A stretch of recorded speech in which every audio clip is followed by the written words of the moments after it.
Welcome to Classroom Code. Welcome to Classroom Code. Today's topic is scope of a variable. Variable जैसा कि हम सब जानते हैं, वेरिएबल किसे कहते हैं? वेरिएबल किसे कहते हैं कि anything that contains a value. मतलब वेरिएबल एक कंटेनर होता है जो वैल्यू को क्या करता है, होल्ड करता है।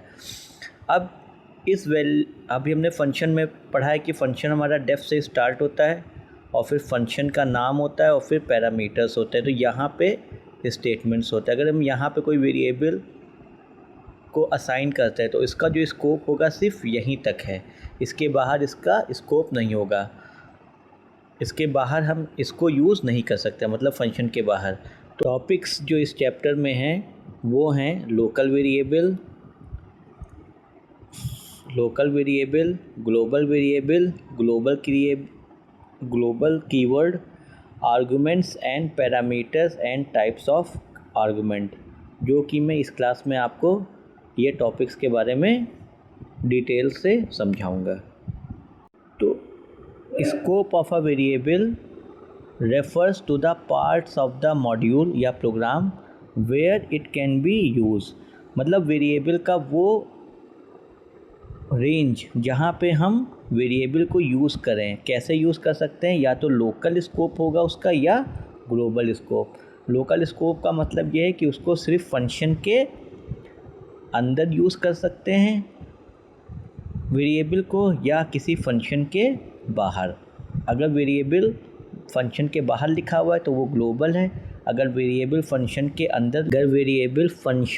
अंदर लिखा हुआ है, ये एक फंक्शन है, इसके अंदर हमने एक वेरिएबल लिखा है x = 10, तो ये एक लोकल वेरिएबल है। ओके, अब हम समझेंगे लोकल वेरिएबल को। लोकल वेरिएबल की डेफिनेशन ये है, a variable defined inside a function can be use inside that function only and it is called a local variable. A local variable can be used only inside the function where it is declared. It cannot be used anywhere else in the module. मतलब अगर कोई हम local variable create करते हैं तो वो सिर्फ function के अंदर रहेगा। मतलब समझ लीजिए एक ये फंक्शन बॉक्स है और यहाँ पे हमने कोई वेरिएबल क्रिएट किया है, तो इसका जो स्कोप होगा सिर्फ वो फंक्शन डेफिनेशन के अंदर होगा। इसको हम बाहर यूज़ नहीं कर सकते। जैसे कि एक ये प्रोग्राम है डेफ कैलकुलेट एरिया, जहाँ पे लेंथ हमने दी है 10 और ब्रेथ दिया है, ब्रेथ की वैल्यू है 5 और हमने एरिया कैलकुलेट किया है। तो प्रोग्राम तो हमारा स्टार्ट होगा यहाँ से कैलकुलेट एरिया का। जैसे ही फंक्शन कॉल होगा प्रोग्राम का कंट्रोल फंक्शन को चला जाएगा। तो फर्स्ट लाइन एग्जीक्यूट होगी, फर्स्ट लिखेगा लेंथ की वैल्यू है 10, ब्रेथ की वैल्यू है 5, कैलकुलेट होगा, दोनों का मल्टीप्लिकेशन होगा, तो एरिया की वैल्यू आ जाएगी 50 और एरिया प्रिंट हो जाएगा। मतलब एरिया ऑफ रेक्टेंगल 50 प्रिंट हो जाएगा। अब ये जो लेंथ और ब्रेथ है, ये दोनों जो वेरिएबल हैं लेंथ और ब्रेथ, इनका जो स्कोप है सिर्फ इस फंक्शन के अंदर है। इस फंक्शन के बाहर हम इसको यूज़ नहीं कर सकते। इन दोनों वैल्यूज़ को, लेंथ और ब्रेथ को, हम किसी फंक्शन के, इस फंक्शन के बाहर यहाँ पे हम यूज़ करना चाहें तो हम यूज़ नहीं कर सकते हैं। सेकेंड टॉपिक है global variable. Global variable, a variable defined outside any function is called a global variable. A global variable after this declaration can be used anywhere in the module. मतलब global variable अगर define हुआ है उसको हम अपने programme में कहीं पे भी यूज़ कर सकते हैं। कैसे यूज़ करेंगे? यहाँ पे देखिए, ये जो वेरिएबल डिफ़ाइन होते हैं फंक्शन के बाहर, ये ज़्यादातर ग्लोबल वेरिएबल्स होते हैं। जैसे कि हमने एक वेरिएबल डिफ़ाइन किया a = awesome क्लासरूम कोड, फिर हमने डिस्प्ले फंक्शन कॉल कर लिया है, तो प्रोग्राम का एग्जीक्यूशन कहाँ चला गया? फंक्शन को। डिस्प्ले प्रिंट, तो सबसे पहले क्या प्रिंट होगा? प्रिंट होगा इनसाइड फंक्शन, ये सबसे पहले प्रिंट हो जाएगा। अब ये कंप्लीट हो गया हमारा फंक्शन, तो फिर आ जाएगा प्रिंट ए। अब ये प्रिंट ए यहाँ की वैल्यू है, मतलब ग्लोबल वेरिएबल की, तो प्रिंट होगा ऑसम क्लासरूम कोड प्रिंट हो जाएगा। थर्ड लाइन हमारी क्या कह रही है, प्रिंट आउटसाइड फंक्शन, तो थर्ड लाइन हमारी प्रिंट हो जाएगा outside function.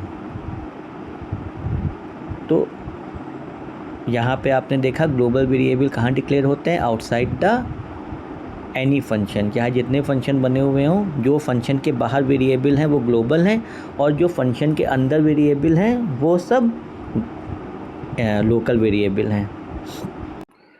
Next topic is updating a global variable in a function. We can use the value of a global variable in any function, but we cannot change its value. If we try to change the value of a global variable, then it is considered as a local variable. यहाँ पे हम ये programme देखते हैं, a हमारा variable है जो कि ग्लोबल भी है, और a हमारा वेरिएबल है जो कि लोकल भी है। अब ये प्रोग्राम जब स्टार्ट होगा तो ये प्रोग्राम यहाँ से स्टार्ट होगा, a इज़ इक्वल टू 5, फिर डेफ पे आ जाएगा, डेफ को प्रोग्राम रीड, इंटरप्रेटर रीड नहीं करेगा, फिर यहाँ आ जाएगा वैल्यू, तो लिखा होगा print a is equal to a, means ये ग्लोबल वैल्यू को एक्सेस करेगा, ये वाला प्रिंट, ये इस वैल्यू को एक्सेस करेगा, तो यहाँ पे प्रिंट हो जाएगा 5 सबसे पहले। फिर सेकेंड लाइन ये रीड करेगा जो कि है कॉल फंक्शन। जैसे ही कॉल इन्वोक होगा, प्रोग्राम का एग्जीक्यूशन डेफ को चला जाएगा, और फंक्शन के इनसाइड जो वेरिएबल है a इज़ इक्वल टू 50 और प्रिंट a, तो ये 50 वैल्यू बाद में प्रिंट हो जाएगी।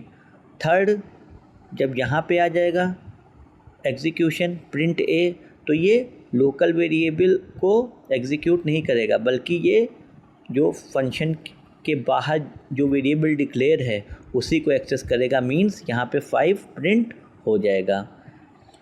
यही ये बताया गया कि कोई भी ग्लोबल वेरिएबल होगा तो हम उसकी वैल्यू को चेंज नहीं कर सकते हैं, वो वैल्यू सेम रहे। नेक्स्ट टॉपिक है global keyword. Global keyword means अगर कोई वेरिएबल लोकल है,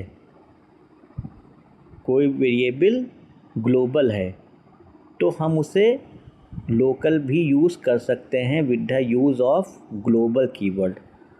जैसे कि in Python the global keyword allows us to change a variable value outside to its current scope.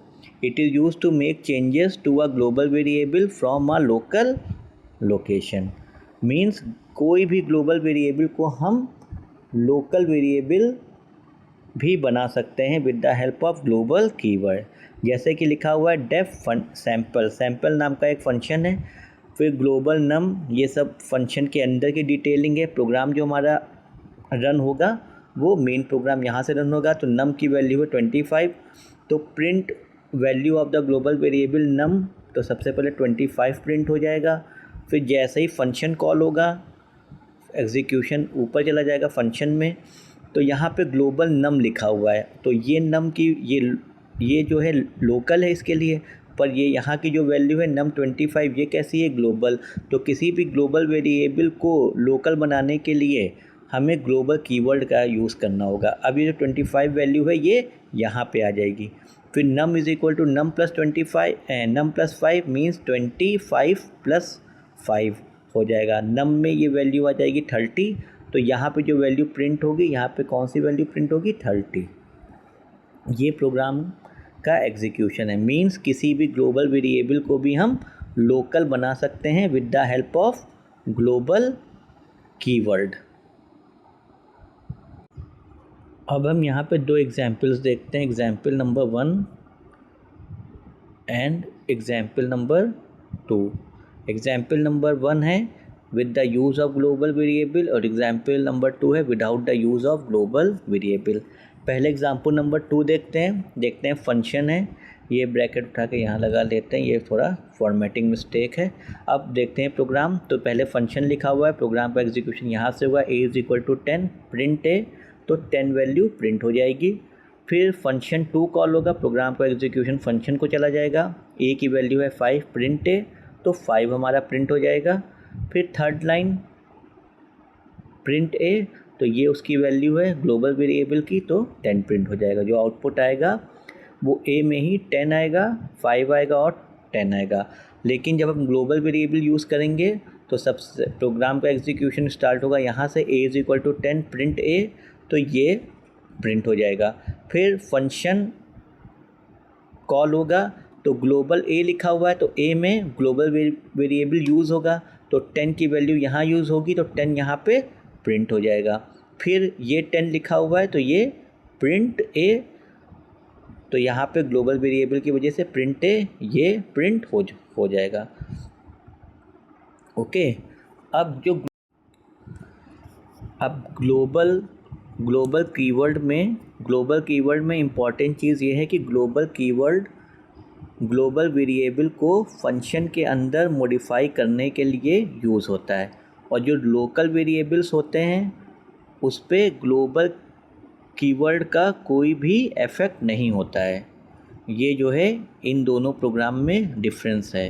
जब हम ग्लोबल वेरिएबल यूज़ करेंगे तो आउटपुट कुछ और आएगा, अगर हम ग्लोबल वेरिएबल नहीं यूज़ करेंगे तो आउटपुट डिफरेंट आएगा। अब हमारा जो नेक्स्ट टॉपिक है वो है पैरामीटर्स एंड आर्गुमेंट। हमने देखा था फंक्शन के हेडर में, यहाँ पे फंक्शन हम डिक्लेयर करते हैं, फंक्शन नेम, और यहाँ पे जो वेरिएबल्स होते हैं उनको हम पैरामीटर्स कहते हैं, और जो वेरिएबल्स कॉलिंग फंक्शन में होते हैं उनको हम आर्गुमेंट कहते हैं। यहाँ पे डेफिनेशन देखिए, when you define a function you include a set of variable along with the function name in the function header. These function receive the pass values passed while calling the function and are known as the parameters and the formal parameters। तो ये जो जहाँ पे function हम declare करते हैं वहाँ के जो वेरिएबल्स होते हैं उन्हें हम पैरामीटर्स या फॉर्मल पैरामीटर्स कहते हैं, और the value that pass to the function at the time of its call are said to be argument और एक्चुअल पैरामीटर। और ये जो वेरिएबल्स हैं जब हमने फंक्शन को कॉल किया है तो ये वैल्यूज़ क्या हैं, फंक्शन को पास हो रही हैं। तो ये जो वेरिएबल्स होते हैं जो फंक्शन को पास होते हैं या वो कहलाए जाते हैं आर्गुमेंट, उन्हें हम वो वैल्यूज़ को आर्गुमेंट कहते हैं जो वैल्यूज़ हम फंक्शन को पास करते हैं। पैरामीटर्स वो होते हैं जो फंक्शन के डेफिनेशन में लिखे हुए होते हैं, और जिन वैल्यूज़ को हम फंक्शन को पास कहते हैं उन्हें आर्गुमेंट कहते हैं। तो यहाँ पे प्रोग्राम देखिए, def calculate L comma B. अब यहाँ पे कमेंट है L and B are parameters of the function. Program हमारा एग्जीक्यूट होगा यहाँ से। कैलकुलेट एरिया, प्रोग्राम की डेफिनेशन ऊपर जाएगी तो एल को वैल्यू मिल जाएगी 12 और बी को वैल्यू मिल जाएगी 8। फिर वैल्यू क्या हो जाएगी, यहाँ पे रिटर्न होगी, जो भी इनका मल्टीप्लिकेशन होगा वो आंसर हमारा आ जाएगा। Now next topic is type of argument. Argument जो हमारे होते हैं वो 3 तरीके के होते हैं। पहला होता है पोजिशनल आर्गुमेंट, सेकंड होता है डिफ़ॉल्ट आर्गुमेंट, और थर्ड वन होता है कीवर्ड आर्गुमेंट। ठीक है, तो फर्स्ट हमारा है positional argument. If a function has argument, ये हैं और आर्गुमेंट हमारे, then we need to pass the value to the function. These values are pass in a sequence. वो वैल्यूज़ जो पास होती हैं वो सीक्वेंस में पास होंगी, and this sequence have to be followed strictly. और जो वैल्यूज़ पास होंगी फंक्शन को, वो उसका सीक्वेंस जो है बहुत ही रूल उसका एक उसको स्ट्रिक्टली हमें फॉलो करना है। जैसे कि हम यहाँ पे देखते हैं एक फंक्शन बना हुआ है, def add X comma Y Z is equal to X plus Y print Z. तो प्रोग्राम का एग्जीक्यूशन यहाँ से स्टार्ट होगा। A is equal to INT input enter the number, मान ली हमने 10 एंटर कर दिया। फिर B is equal to INT input enter the number, यहाँ पे हमने 20 एंटर कर दिया। फिर ऐड ए कॉमा बी, तो ये फंक्शन ऐड, तो ये 10 कॉमा 20। अब ये क्या है, ये आर्ग्यूमेंट्स हैं, और यही आर्ग्यूमेंट्स हमको ऊपर फंक्शन में जाएंगे, जहाँ पे ये सीक्वेंस में जाएंगे। जो x को वैल्यू मिलेगी वो a की मिलेगी, और जो y को वैल्यू मिलेगी वो b की मिलेगी, और z is equal to X plus Y होगा तो z की वैल्यू आ जाएगी 30, और आंसर भी हमारा 30 प्रिंट हो जाएगा। Addition is 30। ये तो यही हमारा आउटपुट में आएगा। जितने भी प्रोग्राम मैंने इस वीडियो में लिखे हैं, आप इन सभी प्रोग्राम्स को एग्जीक्यूट करके देख सकते हैं। सेकेंड टाइप ऑफ आर्गुमेंट है डिफ़ॉल्ट आर्गुमेंट। डिफ़ॉल्ट आर्गुमेंट में ये है, जब आप किसी फंक्शन को कॉल करते वक्त कुछ पैरामीटर्स की वैल्यू डिफ़ॉल्ट रखना चाहते हैं। यहाँ कि हमने क्या किया, पैरामीटर्स की वैल्यू डिफ़ॉल्ट रख दी है। इसका मतलब ये है कि यदि आप फंक्शन कॉल करते समय पैरामीटर की कोई वैल्यू पास नहीं करते हैं तो डिफ़ॉल्ट वैल्यू का यूज़ किया जाता है।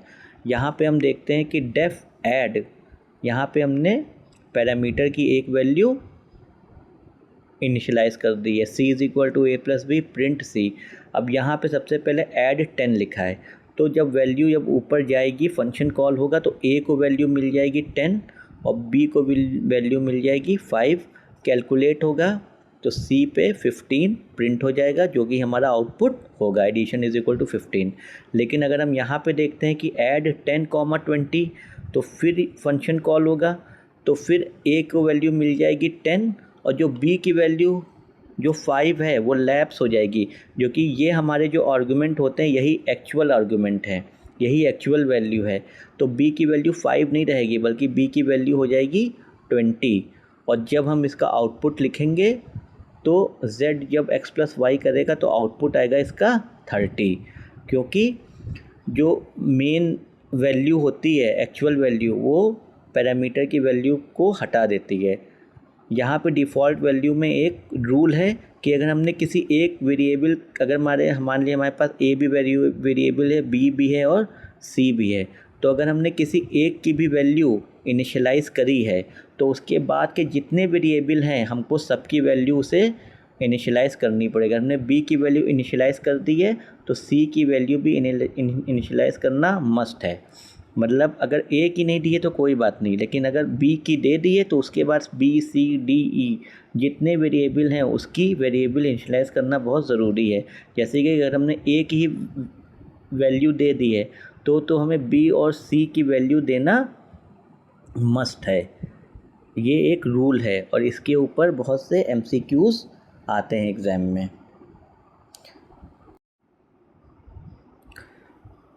थर्ड टाइप का जो आर्गुमेंट है वो है कीवर्ड आर्गुमेंट। पहले जब हम आर्गुमेंट से, ये डेफ है और ये ऐड नाम का फंक्शन है, मान लिए दो वैल्यूज़ हैं हमारे पास x, y और ये फंक्शन डेफिनेशन है। यहाँ पे हमने ऐड किया, यहाँ पे 2, 5 लिख दिया तो ये वैल्यू कैसे पहुँचती थी, सीक्वेंस में पहुँचती थी। x को वैल्यू 2 मिल जाएगी और y को वैल्यू 5, लेकिन with the use of keyword argument, जिसको हम KWARGS और नेम आर्गुमेंट के नाम से भी जानते हैं। सीक्वेंस ऑफ द आर्गुमेंट में बी चेंज्ड, हम किसी भी आर्गुमेंट का सीक्वेंस भी क्या कर सकते हैं, चेंज कर सकते हैं with using the concept of keyword argument. बस हमें करना ये होगा कि हमें उस वेरिएबल को लिखना होगा और उसकी वैल्यू लिखनी होगी, वेरिएबल लिखना होगा उसकी वेरिएबल। जैसे कि हमारे पास सिंपल इंटरेस्ट का एक प्रोग्राम है तो हम जानते हैं कि सब PRT/100 ये फार्मूला होता है। तो यहाँ पे हमने देखा एक फंक्शन बनाया सिंपल इंटरेस्ट का, जिसमें प्रिंसिपल है, रेट है, टाइम है, कैलकुलेट कर लिया और सिंपल इंटरेस्ट को प्रिंट कर दिया है। तो हमने पहला जो आर्गुमेंट सेंड किया है, अगर हम चाहें तो ऐसे भी भेज सकते हैं सिंपल इंटरेस्ट और 1000, 2, 10 ऐसे, तो ये सीक्वेंस में वैल्यू जाएगी। प्रिंसिपल 1000 होगा, रेट 2 होगा और टाइम 10 होगा। लेकिन हम इसके सीक्वेंस को भी क्या कर सकते हैं, चेंज कर सकते हैं। तो आर्गुमेंट में हम उस वेरिएबल को लिखेंगे और टाइम 2 लिख देंगे। तो अब क्या होगा, प्राइस 5000 और रेट 10, तब प्रिंसिपल हमारा हो जाएगा, प्राइस लिख दिया मैंने, यहाँ पे प्रिंसिपल होगा तो प्रिंसिपल होगा हमारा 5000 और रेट हो जाएगा हमारा 10, रेट हो जाएगा हमारा 10 और टाइम हो जाएगा हमारा 2। ऐसे ही जब सेकंड वाला फंक्शन कॉल होगा तो यहाँ पे प्रिंसिपल हो जाएगा हमारा 200, टाइम हो जाएगा 3 और रेट हो जाएगा 0.12। ओके, मुझे लगता है आपको ये पूरा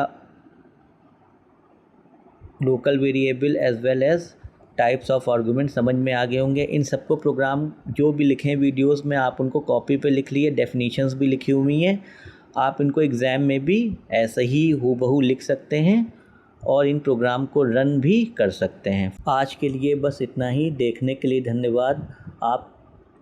आपका समय देने के लिए बहुत बहुत शुक्रिया। मिलते हैं अगले वीडियो में। अगर आपको ये वीडियो पसंद आई है तो लाइक, शेयर और सब्सक्राइब करना ना भूलें और नई वीडियो देखने के लिए बेल आइकन दबाएं ताकि कोई अपडेट मिस ना हो। Thank you everyone.